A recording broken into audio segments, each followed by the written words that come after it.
नमस्कार विद्यार्थी मित्रांनो, माझं नाव सुहास भिसे. स्वागत आहे तुमचं सर्वांचं परदा करंट अफेअर्स मराठी या आपल्या मायबोली भाषेतील एज्युकेशनल यूट्यूब चॅनलमध्ये.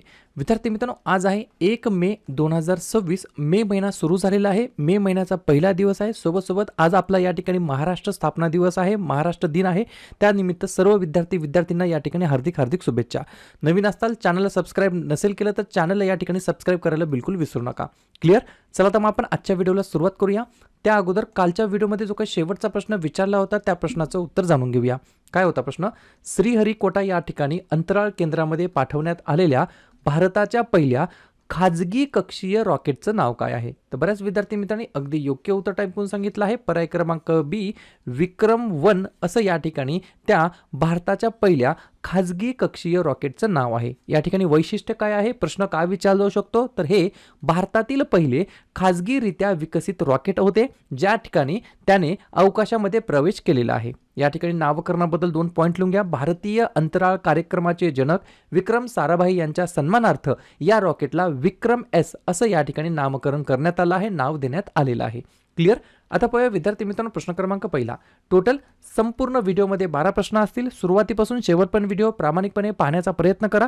एक प्रश्न महत्त्वाचा आहे, तुम्ही कोणत्याही परीक्षेची तयारी करा. प्रश्न क्रमांक पहिला काय आहे? 1 मे 2026 रोजी महाराष्ट्र राज्य आपला कितवा स्थापना दिवस म्हणजेच आपण ज्याला महाराष्ट्र दिन म्हणतो हा साजरा करत आहे? प्रश्न क्रमांक पहिल्याचे योग्य उत्तर आहे पर्याय क्रमांक डी. आपला महाराष्ट्र राज्य या ठिकाणी 66व्या क्रमांकाचा महाराष्ट्र दिवस, स्थापना दिवस म्हणून आपण साजरा करत आहोत. 2-3 पॉईंट्स आहेत ते लिहून घ्या. हा दिवस मराठी अस्मितेचा, शौर्याचा आणि एकतेचा उत्सव म्हणून साजरा केला जातो. 1 मे 1960 रोजी मुंबईसह संयुक्त महाराष्ट्र राज्याची निर्मिती झाली. त्यामुळे आजच्या दिवसाला एक वेगळे ऐतिहासिक महत्त्व आहे. 1 मे हा दिवस आपण दरवर्षी म्हणून महाराष्ट्र दिवस म्हणून साजरा करतो. ठीक आहे? नवीन महिना सुरू झाला आहे, पहिलाच दिवस आहे आणि या ठिकाणी लगेच आपण काय करूया? मे महिन्यातील जेवढेही महत्त्वाचे दिवस असतील त्याच्यावरती आपण एकदा रिव्हिजन टाकूया. लिहून घ्या. 1 मेला आंतरराष्ट्रीय कामगार दिवस, महाराष्ट्र आणि गुजरात राज्याचा राज्य दिवस आणि उज्ज्वला दिवस. 2 मे जागतिक ट्यूना दिवस. 3 मे जागतिक पत्रकार स्वातंत्र्य दिवस. 4 मे कोळसा खाण कामगार दिवस. मे महिन्याच्या पहिल्या मंगळवारी म्हणजेच यावर्षी 5 मेला जागतिक दमा दिवस. 7 मे जागतिक ॲथलेटिक्स दिवस. 8 मे जागतिक रेड क्रॉस दिवस. 11 मे राष्ट्रीय तंत्रज्ञान दिवस. 12 मे आंतरराष्ट्रीय परिचारिका दिवस. 14 मे जागतिक स्थलांतरित पक्षी दिवस. 15 मे कुटुंबाचा आंतरराष्ट्रीय दिवस. मे महिन्याच्या 3ऱ्या शनिवारी म्हणजे यावर्षी 16 मेला सशस्त्र सेना दिवस. 17 मेला जागतिक दूरसंचार दिवस आणि जागतिक उच्च रक्तदाब दिवस. 18 मे जागतिक एड्स लस दिवस आणि आंतरराष्ट्रीय संग्रहालय दिवस. 21 मे दहशतवाद विरोधी दिवस. 22 मे जैविक विविधतेसाठी आंतरराष्ट्रीय दिवस आणि 31 मे तंबाखू विरोधी दिवस आणि पुण्यश्लोक अहिल्याबाई होळकर यांची जयंती. क्लिअर? हा जो काही कोर्स आहे तो या ठिकाणी मर्यादित 300 प्रवेशासाठी असणार आहे. म्हणजेच कोर्सची किंमत तुम्हाला 365 रुपये मिळेल. 1 रुपये दिवसाला, 30 रुपये महिन्याला, 365 दिवसाला 365 रुपये. बरोबर? या ठिकाणी तुम्हाला काय करायचं आहे? करंट अफेअर्स मराठी नावाचं ॲप्लिकेशन डाउनलोड करायचं आहे, इन्स्टॉल करायचं आहे. लॉग इन केल्या तुम्हाला अशा प्रकारचा हा कोर्स दिसेल. चालू घडामोडी 2026 सुहास भिसे. याला तुम्हाला या ठिकाणी खरेदी करायचं आहे आणि जास्तीत जास्त प्रॅक्टिस करायची आहे. पैसे देऊन फक्त बसायचं नाहीये. पैसे दिले तर त्याचा तुम्ही जास्तीत जास्त फायदा करून घेतला पाहिजे. पुढचा प्रश्न क्रमांक 2. लक्षात घ्या. स्वच्छ ऊर्जा उत्पादनाला प्रोत्साहन देण्यासाठी कोणत्या राज्य सरकारने राज्य संकुचित बायोगॅस ज्याला बोलता येईल CBG धोरण 2026 मंजूर केलेलं आहे? याही ठिकाणी योग्य उत्तर आहे आपलं राज्य, महाराष्ट्र राज्य. बरोबर? उद्दिष्ट काय आहे या धोरणाच्या मागचं मंजूर करण्याचं? लिहून घ्या. सेंद्रिय, कृषी आणि नगरपालिका कचऱ्यापासून संकुचित बायोगॅस तयार करणे आणि लँडफिलवरील ताण कमी करणे या उद्देशाने हे मंजूर करण्यात आलं. गुंतवणूक काय आहे? तर प्रकल्पासाठी 500 कोटी रुपयांची आर्थिक तरतूद करण्यात आली आहे आणि याच्यामुळे फायदा काय होणार आहे? तर या धोरणामुळे मिथेन वायूचे उत्सर्जन कमी होईल, वायू प्रदूषण कमी होईल आणि ग्रामीण अर्थव्यवस्थेला चालना मिळेल. या सगळ्या दृष्टिकोनातून हे धोरण या ठिकाणी मंजूर करण्यात आलेलं आहे. कोणत्या राज्याने? महाराष्ट्र राज्याने. महाराष्ट्र राज्याची स्थापना आजच आहे. या ठिकाणी 1 मे, परंतु स्थापना केव्हा झाली होती? 1 मे 1960ला. 66वा स्थापना दिवस आपण साजरा करीत आहोत 2026 मध्ये. मुख्यमंत्री आहे देवेंद्र फडणवीस, राज्यपाल आहे जिष्णुदेव वर्मा, राजधानी आहे मुंबई. 3 महत्त्वाचे राष्ट्रीय उद्यान चांदोली, संजय गांधी आणि ताडोबा आणि 4 महत्त्वाचे धरण उजनी, पवना, जायकवाडी आणि कोयना. क्लिअर. या ठिकाणी पाहूया पुढचा प्रश्न, प्रश्न क्रमांक 3. लिथियम आयन बॅटरी आणि रेअर अर्थ मॅग्नेटसाठी भारतातील पहिला एकात्मिक पुनर्वापर प्रकल्प कोणत्या राज्यामध्ये स्थापन करण्यात आलेला आहे? 3 नंबरच्या प्रश्नाचं योग्य उत्तर आहे पर्याय क्रमांक बी, उत्तर प्रदेश हे या प्रश्नाचं योग्य उत्तर असणार आहे. हा जो काही प्रकल्प या ठिकाणी स्थापन करण्यात आलेला आहे त्याच्या मागचा उद्देश काय ते लिहून घ्या. हा प्रकल्प महत्त्वाच्या खनिजांची देशांतर्गत पुनर्प्राप्ती, ज्याला म्हणता येईल डोमेस्टिक रिकव्हरी, करून आयातीवरील अवलंबित्व कमी करण्यासाठी आणि इलेक्ट्रिक वाहनांच्या स्वच्छ ऊर्जा संक्रमणाला गती देण्यासाठी मदत करेल. या उद्देशाने हा या ठिकाणी भारतातील पहिला एकात्मिक पुनर्वापर प्रकल्प या ठिकाणी उत्तर प्रदेश राज्यामध्ये स्थापन करण्यात आलेला आहे. उत्तर प्रदेश. स्थापना 24 जानेवारी 1950. मुख्यमंत्री आदित्यनाथ योगी. राज्यपाल आनंदीबेन पटेल. राजधानी लखनौ. 2 महत्त्वाचे राष्ट्रीय उद्यान दुधवा आणि पिलीभीत आणि एकच महत्त्वाचं धरण रिहंद नावाचं. पुढचा प्रश्न, प्रश्न क्रमांक 4.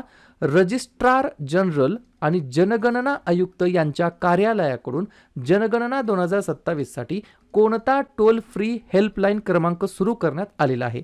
4थ्या नंबरच्या प्रश्नाचं योग्य उत्तर आहे पर्याय क्रमांक ए, 1855 1855. लक्षात ठेवा, हा प्रश्न मात्र हमखास विचारला जाणार. बरोबर.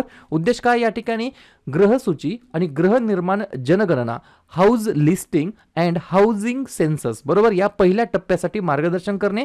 या सेवेचा उद्देश सहभाग सुलभ करणे, स्पष्टता सुनिश्चित करणे आणि नागरिकांना प्रभावीपणे योगदान देण्यासाठी समर्थन देणे या उद्देशाने हा टोल फ्री हेल्पलाईन क्रमांक सुरू करण्यात आलेला आहे.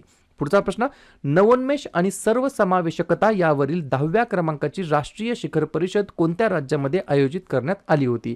तर पर्याय क्रमांक डी, छत्तीसगड या राज्याच्या अंतर्गत आयोजित करण्यात आली होती. काय? तर नवोन्मेष आणि सर्वसमावेशकता यावरील 10व्या क्रमांकाची नॅशनल समिट, बरोबर, राष्ट्रीय शिखर परिषद आयोजित करण्यात आली होती.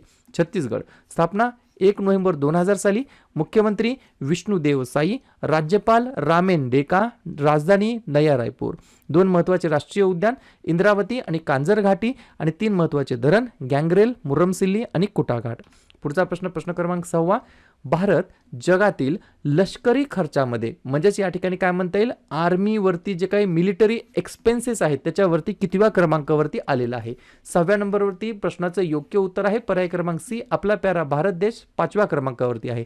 या क्रमवारीमध्ये 1 नंबरला अमेरिका, 2 नंबरला चीन, 3 नंबरला रशिया, तर 4 नंबरला जर्मनी. बरोबर. 5व्या नंबरवरती आपला भारत देश आहे. भारताचा खर्च 2025 मध्ये भारताचा संरक्षण खर्च हा 92.1 अब्ज USD डॉलर, म्हणजेच $92.1 बिलियन इतका या ठिकाणी झाला आहे. जागतिक वाट्यामध्ये हिस्सा बघितला तर एकूण जागतिक संरक्षण खर्चामध्ये भारताचा वाटा 3.2% आहे. ही देखील गोष्ट तुम्हाला लक्षात ठेवायची आहे. पुढचा प्रश्न, प्रश्न क्रमांक 7. RBIच्या शहरी सहकारी बँकांसाठी असलेल्या देशव्यापी क्षमता बांधणी कार्यक्रमाचे नाव काय?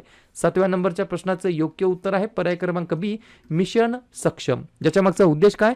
शहरी सहकारी बँकांचे प्रशासन, व्यवस्थापकीय कौशल्य आणि परिचालन कार्यक्षमता सुधारणे. या उपक्रमामुळे नागरी सहकारी बँकांचे नियमन आणि पर्यवेक्षण अधिक मजबूत होण्यासाठी मदत होणार आहे. मिशन सक्षम असं या ठिकाणी देशव्यापी कार्यक्रमाचे नाव आहे, जे की RBIच्या माध्यमातून सुरू करण्यात आलं आहे. पुढचा प्रश्न, पंतप्रधान नरेंद्र मोदींनी कोणत्या जिल्ह्यामध्ये गंगा एक्सप्रेसवेचे उद्घाटन केलेले आहे? तर पर्याय क्रमांक ए, हरदोई हे या प्रश्नाचं योग्य उत्तर असणार आहे. काय?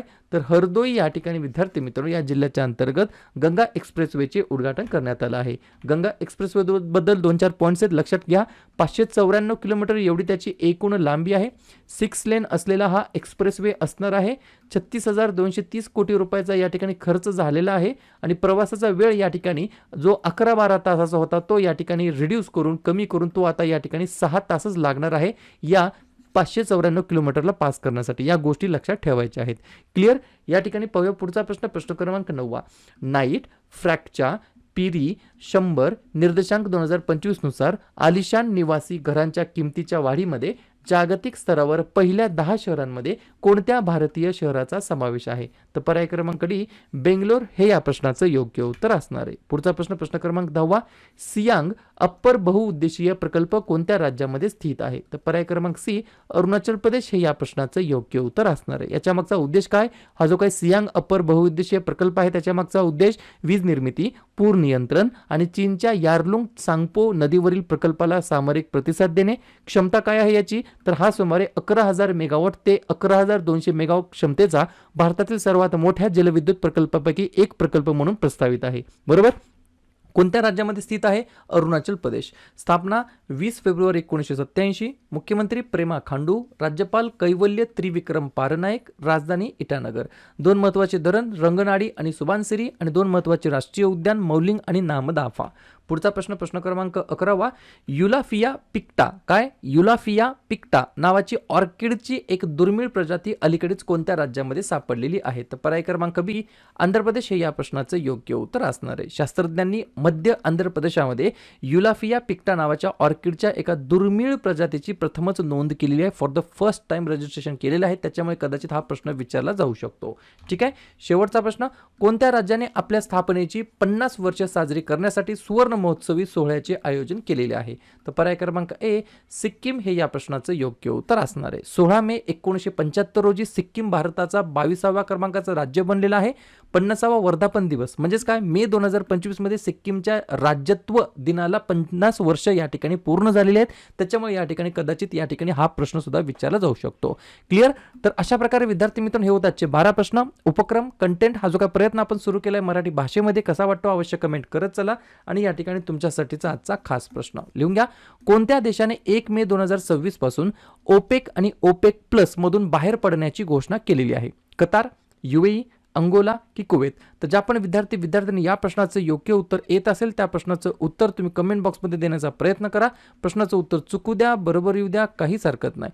ट्राय करणं, प्रयत्न करणं सर्वात जास्त महत्त्वाचं आहे. आणि दुसऱ्या दिवशी येऊन आपण दिलेल्या प्रश्नाचं उत्तर बरोबर आले की चुकलं, दुसऱ्या दिवशी येऊन नेहमी चेक करणं, अभ्यासामध्ये कन्सिस्टन्सी मेंटेन ठेवणं हे सगळ्यात जास्त महत्त्वाचं ठरणार आहे. तर लगेच काय करूया, एप्रिल महिन्यातील जेवढेही महत्त्वाचे दिवस असतील त्याच्यावरती आपण एकदा रिव्हिजन टाकूया. लिहून घ्या. 1 एप्रिल ते 7 एप्रिल अंधत्व प्रतिबंध सप्ताह. 2 एप्रिल आंतरराष्ट्रीय बाल पुस्तक दिवस. 4 एप्रिल खान जागृतीसाठी आंतरराष्ट्रीय दिवस. 5 एप्रिल राष्ट्रीय सागरी दिवस. 7 एप्रिल जागतिक आरोग्य दिवस. 9 एप्रिल जलसंधारण दिवस. 11 एप्रिल महात्मा ज्योतिबा फुले यांची जयंती आणि जागतिक पार्किन्सन्स दिवस. 13 एप्रिल जालियनवाला बाग स्मृती दिवस. 14 एप्रिल डॉक्टर बाबासाहेब आंबेडकर यांची जयंती. 15 एप्रिल जागतिक कला दिवस आणि जागतिक सांस्कृतिक दिवस. 16 एप्रिल जागतिक ध्वनी दिवस. 18 एप्रिल आंतरराष्ट्रीय स्मारके व जागा दिवस आणि जागतिक वारसा दिवस. 21 एप्रिल भारतीय नागरी सेवा दिवस. 22 एप्रिल जागतिक पृथ्वी दिवस. 23 एप्रिल जागतिक पुस्तक दिवस आणि इंग्रजी भाषा दिवस. 24 एप्रिल भारतीय पंचायती राज दिवस. 25 एप्रिल जागतिक मलेरिया दिवस. 26 एप्रिल जागतिक बौद्धिक मालमत्ता दिवस आणि 29 एप्रिल आंतरराष्ट्रीय नृत्य दिवस. क्लिअर? मे महिन्यातील जेवढेही महत्त्वाचे दिवस असतील त्याच्यावरती आपण एकदा रिव्हिजन टाकूया. लिहून घ्या. 1 मेला आंतरराष्ट्रीय कामगार दिवस, महाराष्ट्र आणि गुजरात राज्याचा राज्य दिवस आणि उज्ज्वला दिवस. 2 मे जागतिक ट्यूना दिवस. 3 मे जागतिक पत्रकार स्वातंत्र्य दिवस. 4 मे कोळसा खाण कामगार दिवस. मे महिन्याच्या पहिल्या मंगळवारी म्हणजेच यावर्षी 5 मेला जागतिक दमा दिवस. 7 मे जागतिक ॲथलेटिक्स दिवस. 8 मे जागतिक रेड क्रॉस दिवस. 11 मे राष्ट्रीय तंत्रज्ञान दिवस. 12 मे आंतरराष्ट्रीय परिचारिका दिवस. 14 मे जागतिक स्थलांतरित पक्षी दिवस. 15 मे कुटुंबाचा आंतरराष्ट्रीय दिवस. मे महिन्याच्या 3ऱ्या शनिवारी म्हणजे यावर्षी 16 मेला सशस्त्र सेना दिवस. 17 मेला जागतिक दूरसंचार दिवस आणि जागतिक उच्च रक्तदाब दिवस. 18 मे जागतिक एड्स लस दिवस आणि आंतरराष्ट्रीय संग्रहालय दिवस. 21 मे दहशतवाद विरोधी दिवस. 22 मे जैविक विविधतेसाठी आंतरराष्ट्रीय दिवस आणि 31 मे तंबाखू विरोधी दिवस आणि पुण्यश्लोक अहिल्याबाई होळकर यांची जयंती. क्लिअर?